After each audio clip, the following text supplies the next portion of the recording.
Hello, my name is Dr. Philip Mease. I'm Director of Rheumatology Research at Swedish Medical Center, Providence St. Joseph Health, and Clinical Professor at the University of Washington School of Medicine in Seattle, Washington. I'm pleased to present today new data on Izokibep in patients with active psoriatic arthritis. And we're going to be focusing on 16-week results from a phase 2 randomized controlled trial. Izokibep is a novel IL-17A inhibitor of small molecular size. This small protein therapeutic is just 18 kilodaltons. It's comprised of an IL-17A binding site as well as an albumin binding site. Both the small size and the albumin binding domain increases the plasma half-life and enhances targeting to sites of inflammation. This is the study design for the phase 2 trial of Izokibep, 40 milligrams or 80 milligrams every 2 weeks versus placebo.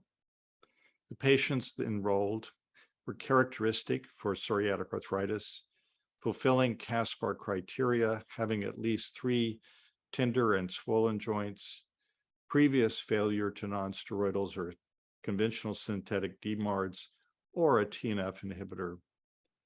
1 concomitant CS-DMARD was allowed. Prior IL-17 exposure was excluded.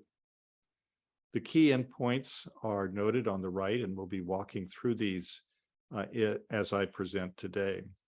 And of course, key safety aspects were collected. The primary endpoint was the ACR 50 response at week 16. The patient's characteristics were balanced across groups. Their age was just shy of 50 years of age, was more or less equigender. Patients were on the heavy side, which is characteristic for psoriatic arthritis. Their psoriasis duration was between 17 and 19 years, and psoriatic arthritis duration between 6 and 8 years. About 80% of patients were on a concomitant CS-DMARD, and about 10 to 17% had been on a prior TNF inhibitor. Here are the baseline disease characteristics of the group. They had active disease as reflected in the tender and swollen joint count, elevated DAPSA and DAS28 scores. There were 2 methods for measuring enthesitis, the Leeds enthesitis index, in which up to a third of the patients had evidence of tenderness at the 6 sites of the leads, and the Spark enthesitis index. And here we saw roughly 3/4 of patients. This is because the Spark measures more sites of enthesial insertion where inflammation may be present. Dactylitis, swelling of a whole digit, was present in about a quarter of the patients. Psoriasis with more than 3% body surface area involvement was seen in over half of the patients, and nail psoriasis in 75 to 80%. Patients had active problems with quality of life and function as measured by elevated PsA and HAQ scores. Here we see the primary endpoint, the ACR 50 response at week 16. At this time point, the primary, 52% of the patients on 80 milligrams every 2 weeks had achieved an ACR 50 response, 48% in the 40 milligram every 2 weeks, and 13% in placebo, clearly separated statistically. We can also see that by week 8, there was a highly meaningful proportion of patients that had achieved an ACR 50 response with both dose groups. On the right-hand side, tables reflect the ACR20 response. And here we see a numeric suggestion of dose differential with at week 16, 75% of the patients on 80 milligrams achieving ACR20 response and 60% in the 40 milligram group versus just 5%, very low rate of placebo response with clear differentiation. And a higher threshold of ACR 70 is shown in the lower right with patients significantly achieving this high threshold of response. Here we're looking at a composite measure, the DAS28-CRP. This is a continuous measure typically used in rheumatoid arthritis trials, but also in psoriatic arthritis trials. And we have thresholds for low disease activity and remission. We're able to see that as early as 4 weeks, this is achieved. And in terms of low disease as well as remission, and separates from placebo. And we can also see that low disease activity there again is a bit of a dose differential with 60% achieving this in the 80 milligram, 50% in the 40 milligram group. Another, and this more psoriatic arthritis specific composite measure is the DAPSA. Here we're showing you DAPSA low disease activity. This was achieved in over 40% of patients at week 16, and at that time point, somewhat similar between the dose groups. Now we're looking at enthesitis complete resolution at week 16. So looking at patients who had enthesitis at baseline and then did not have evidence of it at week 16. And if we focus on the Leeds enthesitis index, we can see that 88% of the patients in the 80 milligram group had complete resolution at week 16. This is a very high rate of resolution. 63% in the 40 milligram group and just 10% in placebo. So clearly differentiated from placebo, but also there is a suggestion of a dose differential. This raises the question in our minds, is it possible that this is teaching us something about tissue penetration?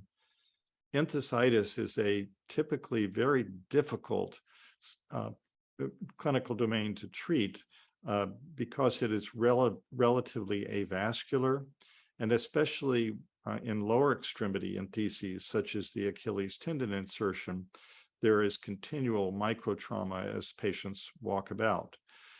And so this is an especially interesting result.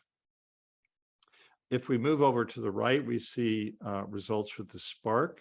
The SPARC index has 16 sites that are assessed, several more than the Leeds enthesitis index.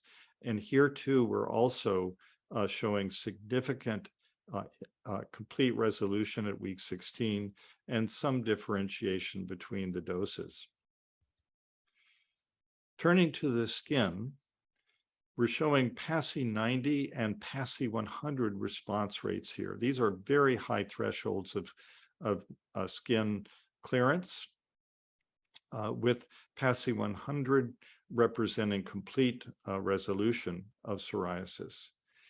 And we can see that both doses achieve similar results at week 16 and highly differentiated from placebo. We expect this from a medicine that inhibits IL-17 because of the central role that this cytokine plays in skin disease. Here we're showing dactylitis resolution and nail psoriasis response. Dactylitis represents swelling of a whole digit, finger or toe, due to not only synovitis, enthesitis, and tenosynovitis, but also osteitis in that digit. And we're showing at week 16 that 2/3 of the patients pooled between the doses because of the relatively low number of patients that had dactylitis at baseline. We're seeing high rates of resolution compared to placebo.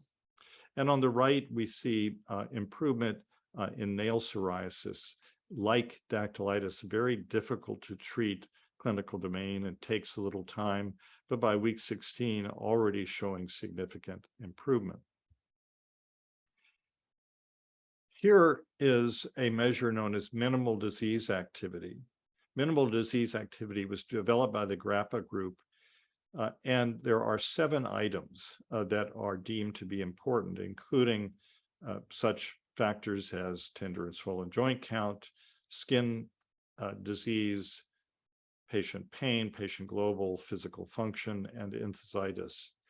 And if a patient has met a this threshold of improvement, for example, less than or equal to 1 tender joints or less than or equal to 1 swollen joints, then that is a very satisfactory target of treatment. If the patient has met 5 of these 7 items, then they are considered to be in a state of MDA, and we know that there are significant correlations between achievement of MDA and improvement of function, improvement of quality of life, inhibition of structural damage progression, and so on. Typically, in many phase 2 or 3 trials in PsA, we see MDA achievement of 25, 30%, sometimes 35%.